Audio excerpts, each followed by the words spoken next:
Good morning. It is May 12th, and now we're in March. Um, so just a recap from February. So at this point, I've all my all my prayers have been answered, and God is just opening doors for me. Um, but this was probably my first time realizing or understanding how God tests you, and that He was testing me. So I'm asking for all these things, and when it started, I was doing pretty good. I What he asked me to do as far as my purpose, I was diligent about that and got it all completed in a decent amount of time. But where I was going wrong was with my provision. So, um, one of the primary purposes of the provision was to fund my purpose. That is not what happened. What I ended up doing was funding my comforts, which was smoking and um, food. So, where I live, I haven't been living here long, just a little over 2 years. So, um, Uber Eats had me just exploring, going to different places where I had never been before. And I like that because I like exploring. But I was also exploring restaurants I had never tried before. Um, which I mean, it's not a bad thing in essence, but I was doing Uber 3 days a week. And so 3 days a week, I was pretty much eating out, which is not good. Um, Especially being diabetic, because it's not like I was making meal choices based around my health. I was just making meal choices based on what sounded good, looked good, or what was being recommended. And that's not why God blessed me with that opportunity. It was supposed to fund my provision. I'm sorry, fund my purpose. So since I was continually being disobedient and not doing what I was supposed to do, he started by taking my comforts away. And the first comfort he took away was smoking. And how he did it, like, I don't personally, and I haven't read this in scripture, I don't think smoking is like a sin. Um, but it's something I had been wanting to quit for years, and I had tried on my own several times. And the longest I had ever gone without smoking on my own was about a year and a half. And whatever situation stressed me the hell out, I just ran right back to him. And I had been smoking ever since. So, um, yeah, so he took the smoking away, and how he did it was just, it was nobody but God. So I'm down in Florida doing Uber because they had promos going on, and I wanted the promotions.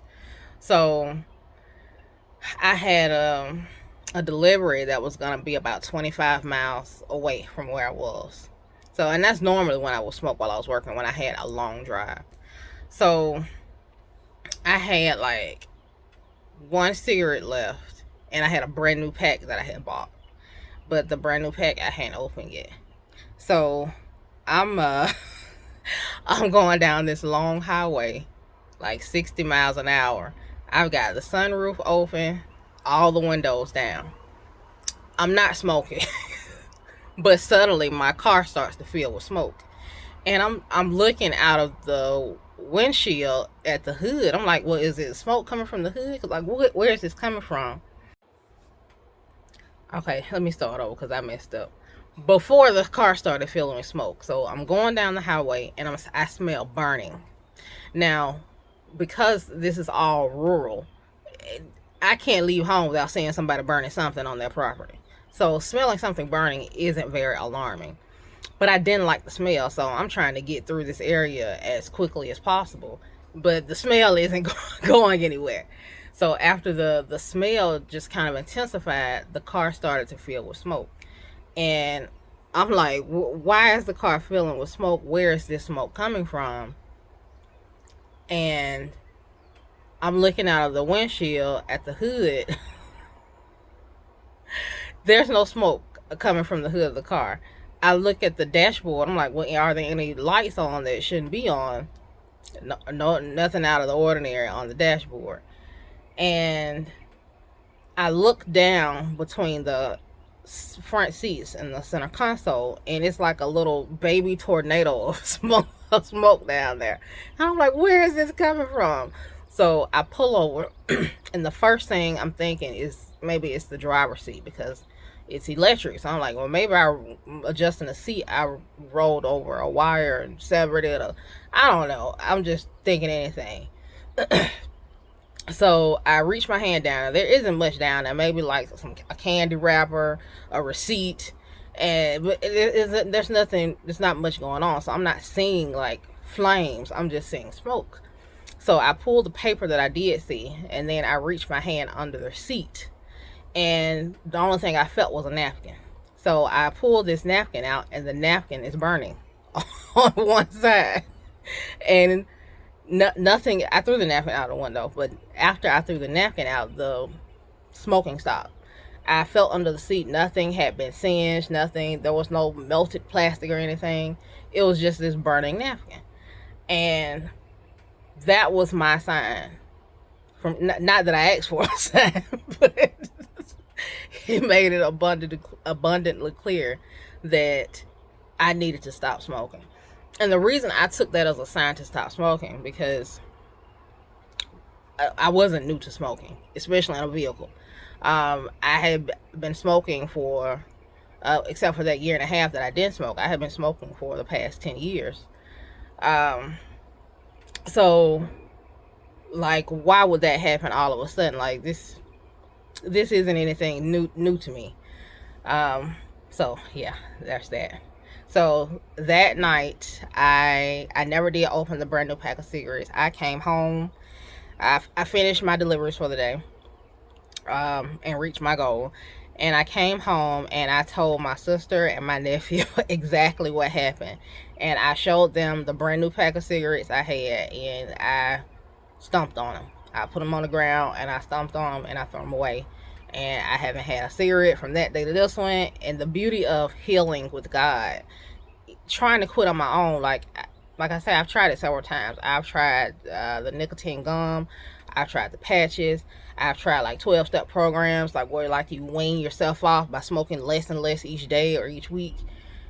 And the hardest part is fighting the cravings. And one thing I noticed about healing with God, I've had no cravings.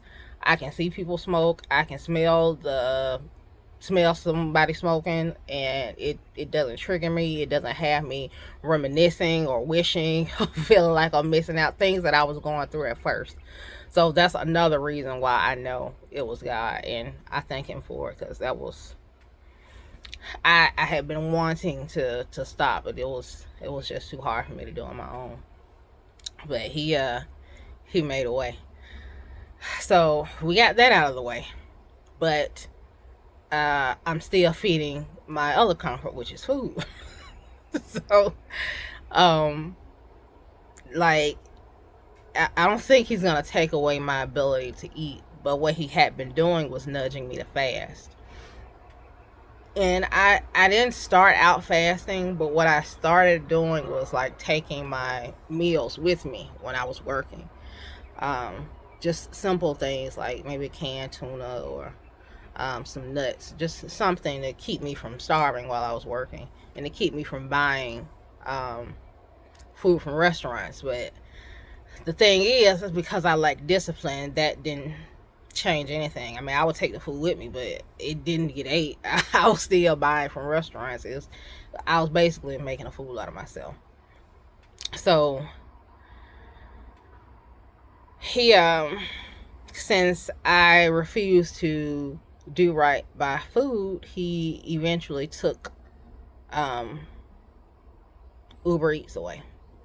And maybe he didn't take it away completely. He just stopped me from working it, because I don't know if that weekend where I think the weekend where he stopped me from smoking was my last weekend working, because for the next 3 weekends after that, which went on into April, I was unable to work.